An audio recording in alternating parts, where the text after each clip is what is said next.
Halo semuanya, teman-teman. Di video kali ini saya Vincer Nyanti WU akan membahas dan membawa kita di podcast kali ini itu membahas tentang Sari Mutiara Indonesia Medan. Dan di sini saya sudah kedatangan rekan saya yaitu Mbak Lira. Halo semuanya. Ya, itu dia perkenalan singkat dari rekan saya. Dan jadi di sini Mbak, sebelum kita memulai apa yang ingin kita bahas gitu ya. Di sebelumnya kabarnya gimana selama ini? Terima kasih Mbak.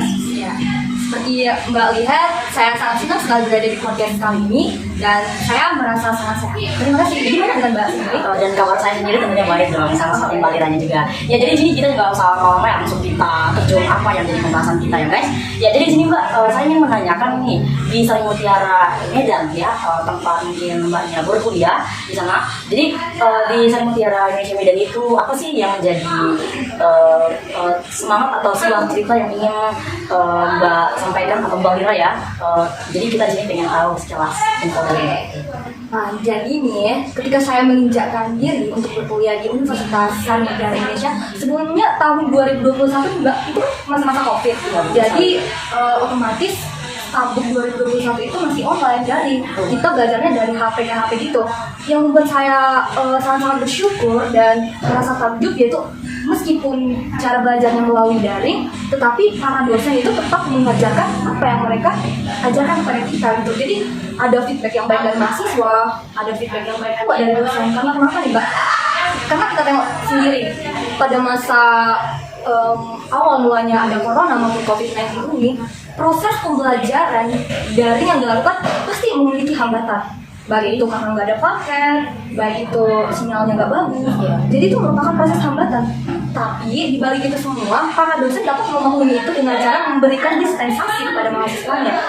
Dan yang membuat saya setuju, ketika saya sudah terjun langsung ke Universitas Sari Mutiara Indonesia di Medan ini, saya merasa bahwa kampus ini benar-benar memiliki keasrian, lingkungan yang bersih, kelas yang bersih, dan teman-teman ya, apalagi teman-teman di satu kelas kita gitu. Saya merasa adanya hubungan yang baik, kebahagiaan yang baik. Ya, jadi kan Mbak, kita kan satu kelas, pasti Mbak juga merasakan dong seperti yang saya rasakan. Jadi Mbak sendiri gimana sih ceritanya? Ya jadi menurut saya dan di diri saya ya, saya ingin memberikan kepada kita semua. Jadi yang saya rasakan di Universitas Mutiara Indonesia itu yang selama ini yang saya alami yang secara pribadi lah gitu ya guys. Itu ya yang saya rasakan itu sangat yang makna banget dalam diri saya yang mungkin saya alami dalam proses belajar mengajar ataupun secara tidak berlangsungnya pelajaran itu ada dua, yaitu internal dan eksternal. Jadi internal ini maksud saya itu ya dalam pada saat berlangsungnya proses belajar mengajar tersebut itu berarti kita berada di kelas dan bersama teman-teman saya berkumpul dan bergurau bersama dan tawa dan belajar bersama mahasiswa maupun dosen. Jadi itu berlangsung menyenangkan dan menyenangkan dan semuanya berantusias baik banget gitu. Jadi kalau dari eksternal itu saya ingin mau menyampaikan kayak di luar gitu ya. Kalau eksternal itu di luar ya, tentunya kita tahu kan saya guys. Jadi yang saya rasakan dan alami dari eksternal itu ya dari mungkin lingkungan saya, sosial sekitaran saya, mungkin saya berinteraksi dengan teman-teman saya di luar kampus gitu. Jadi antara keduanya itu eksternal dan internal itu dia sangat bermakna di dalam hidup saya dan di dalam kehidupan sehari-hari saya melakukannya dengan baik dan penuh rasa syukur lah pastinya gitu. Jadi yang penting di sini kayak saya tetap menjalani apa yang dari saya jalani dan itu selagi baik dan positif lah tentunya gitu Mbak ya. Jadi apa yang saya dengar tadi, Mbak pasti memiliki atau pasti ada pengaruh dari eksternal, belajar dari eksternal itu. Mungkin 40% lah, saya bilang 40% belajar dari eksternal atau di luar dari kampus itu dapat mempengaruhi dan juga bagaimana gitu. Dan saya sendiri sih Mbak, kalau dari pihak eksternalnya ada, karena kan dari pihak eksternal itu seperti adanya organisasi, terus adanya sosialisasi begitu. Dan saya merasa bahwa contohnya ketika saya menginjakkan diri di sebuah organisasi itu tentunya selain memiliki teman-teman yang banyak, teman-teman yang baru, juga memiliki solidaritas yang tinggi dalam membuat sebuah usaha. Ya baik, kalau yang mungkin yang saya rasakan dari eksternal ya, eksternal sorry saya rasakan dari internal gitu ya.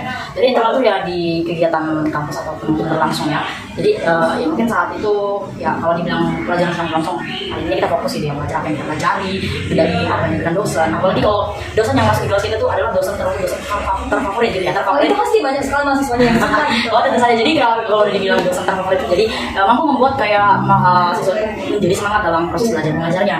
Bahkan aturan itu pelajaran sulit menjadi tidak sulit karena ada rasa semangat lagi gitu. Jadi kalau iya betul sekali Mbak. Jadi kalau dari eksternal itu ya seperti mungkin yang Mbak sampaikan sebelumnya tadi barusan ini yang saya dengar itu ada kegiatan luar kampus mungkin. Tapi yang saya mungkin bersama atau gimana ada mungkin dari kegiatan kampus. Tapi yang mungkin saya lakukan dan dirasakan alami gitu yang mungkin dari kegiatan saya di luar itu seperti adanya kayak kerja kelompok.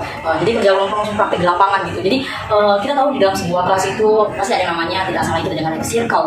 Jadi yang namanya circle itu pasti ya pada umum temannya sebenarnya. Jadi karena adanya mungkin di dalam sebuah kelas dan dosennya mungkin dalam satu kelompok ini dan itu sistem acak-acak. Jadi itu salah satu kita mau nambah dari motivasi pergaulan atau sosial kita, pendekatan kita antar teman-teman kita yang mungkin belum terlalu dekat dengan kita gitu ya.